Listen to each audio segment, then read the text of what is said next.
Hello everyone! Huge thank you for signing up to my Start Your Novel course.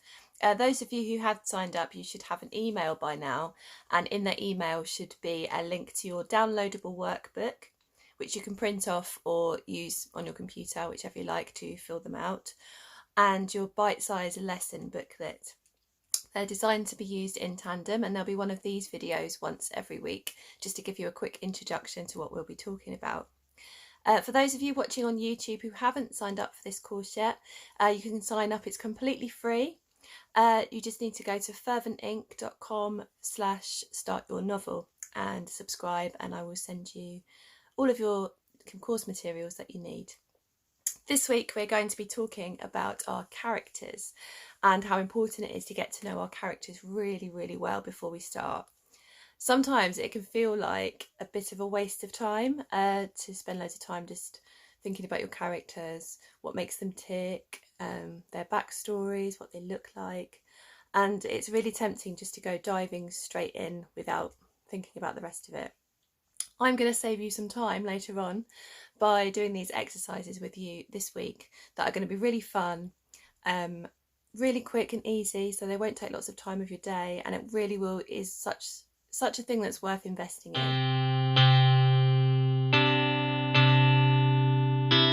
The first novel I ever wrote has never seen the light of day. I really enjoyed writing it, and I enjoyed thinking up the plot and the characters, but I didn't really put a lot of groundwork in beforehand. I just kind of ploughed on. I wanted to write a novel, and that was it. I did make a lot of mistakes, which is great because first books are brilliant for making all of those mistakes and learning from them. But one of the biggest mistakes I made was not getting to know my characters properly first before I wrote it. And if I don't know my characters, then how on earth are my readers going to know my characters? It's fine to go back later on and to add things to your characters and tweak them, and because you do get to know them more and more as you write. The problem is if you do that too much, if you change who your characters are too much, you then sometimes have to change what they would do. This can take hours and hours and weeks of extra work, extra stress, and extra tangles in your plot as well. So again, doing this groundwork and doing these exercises this week will really save you a lot of that time, because you'll have such a better idea of who your characters are and therefore what they're capable of and what they're likely to do, that you will then be able to just keep on going once you start. Well, that's the idea. So this week you are going to interview your characters in a very great depth about things that make them tick. You're going to find out what's important to them. You're going to find out their biggest secret. You're going to find out what secrets they might be keeping for other people. All of this can give you extra plot ideas as well as fleshing out your characters. You're also going to make a private social media account for your character on a platform of your choice. You'll set it to private because it is just for you, but it's a way of you can post as them every day. You can just do it once, or you can carry on doing it every day if you like, and it will really help you not only to get in under their skin, but it will also help you to realise how they want to be perceived by the people around them. The people we are online are often very different from the people we are in private, and this is a really good exercise to explore that. Another thing you will be doing is something really fun, which is like an Enneagram test or a personality test, again of your choice, but I have put some ideas in your workbook so you know where to start. This is a really great way of getting to know the type of character that your main character is, and also what kind of people they might rub up against, what kind of people they might have conflict with, because that can also give you some ideas for your other characters as well. So by the end of the week, your character is going to feel to you as real as your neighbour, as one of your friends, or a member of your own family. Now, why is it so important for characters to feel so real? Why is it important that you care about your character? Because if you don't care about your character, there's no way your readers are going to care about your character. And if your readers don't care, they're not going to care what happens to them. And if they don't care what happens to them, they're not going to care enough to read on or to go back to their book once they've put it down. And you want your readers to care enough to keep turning those pages. So Although we've talked about the internal life and the struggles and the personality of your character, we're also going to discuss later in the week really good ways of bringing them to life on the page. So we do want to kind of describe what they look like, but don't just get hung up on what colour their hair is, what colour their eyes are. We don't just want to see flat descriptions of what people look like, because that's actually quite boring. And sometimes if you're too prescriptive about that, that can change the reader's own perception that they might have already had about your character. So there are ways around that to bring them to life. You're going to think about how they move, how they walk, their posture, their tone of voice, the way they speak, the sort of words they might use, and their mannerisms as well, because mannerisms can tell a lot about somebody. For instance, I tend to twiddle my rings a lot when I'm nervous. Things like that can really bring a character to life if you keep showing them doing things like that throughout your novel, and keep it really consistent as well. And although it's really important that your character is consistent, it's also important to give them some nuance as well. We don't want your characters to be one dimensional. We need them to have like fluctuations in mood. Often people show different sides of themselves when they're with different people, or in different situations, or in just different environments. So some of the exercises I've given you this week are going to explore that, and they're designed with that in mind. So what other things do we need to bear in mind when we're thinking about creating our protagonist?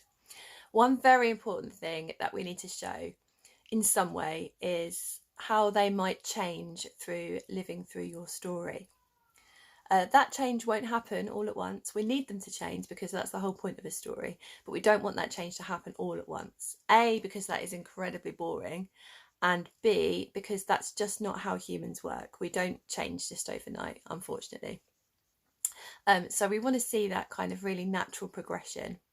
And to do that, in this week's lesson, I've directed you to some really, really good places to have a look at the cycle of behavioural change, which is scientifically proven and a really good explanation of how we work as humans when we're trying to evoke change in ourselves.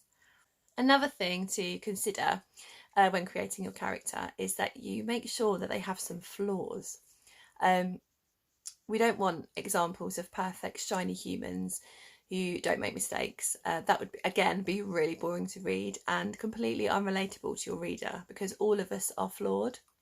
We want to see other flawed people muddling through what's thrown at them, and we want to root for them. We want to really believe that they're going to get there eventually, even if that does take some time. In order to root for them, though, we really need to empathise with them. It doesn't mean they even have to be likeable. They don't have to be lovely people. Just like in life, not everyone is going to like your protagonist, as not everyone is going to like any single person. But we do need as many readers as possible to identify with them in some way, to relate to them in some way, even if they're very, very different. And especially if they're very unlikable or deeply flawed, which some characters really, really are. Some authors are able to pull this off extremely well. It can be hard to do. One of my favourite TV shows ever, one of my favourite TV characters rather, is Martin Whitley from The Prodigal Son. I don't know if anyone's ever seen that, but Martin Whitley is pretty evil. He is a serial killer. Not somebody that I'd really want to hang around with in real life, but I absolutely love watching him on the screen because the writer has made him hilarious, intelligent, very charming, and very witty.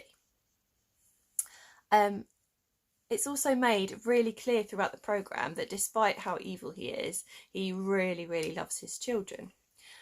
Things like that are things that we need to think about when we're developing our protagonists, because they are things that will pull the reader towards them. So we need to find something that really humanises your protagonist. We also tend to empathise more with deeply flawed characters when we can see a reason for their shortcomings or their faults. If we get a glimpse of some trauma or a difficult backstory, or something that's happened to them to make them that way, our empathy is much more likely to be triggered towards them. So when you have your character do something harmful or just not very nice or wrong, either to somebody else or to themselves. It's really quite important to show the reader where that behaviour might have originated from. It doesn't have to excuse their behaviour, but it just has to help to explain it a little bit. You don't have to give the reader the entire backstory all at once, especially. Sometimes it's fine just to give them a little bit of a hint, or just glimpses really of what might have happened. But it's important for you as the reader to know what that is, because if you don't know, the reader is definitely not going to know. And the more you know, the more you write, the more cleverly you can just weave those little things in. I've only ever had one character arrive fully formed in my mind, and that was character Dawn Brightside from book 1. I was out for a walk with my dog, and she just barged her way into my head, and I knew what she looked like, what she sounded like, maybe not what she smelt like, but everything else.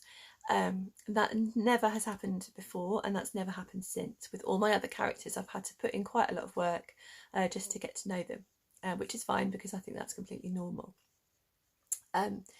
If you're trying to make up a character from scratch, though, that can be quite tricky sometimes. If you don't know who you want to write about or what kind of person you want to write about, that can feel quite intimidating. So something that I do, and I know this works for some other people too, is to write, think about all the different people that you've met in your life that you have found really, really, not necessarily inspiring actually, really interesting, really intriguing. So you've met them and there's something about them you want to know more about. Again, you don't have to even like them, you just have to be a little bit intrigued by them. Then I want you to write down a list of all that person's traits and characteristics, and then repeat this as many times as you can.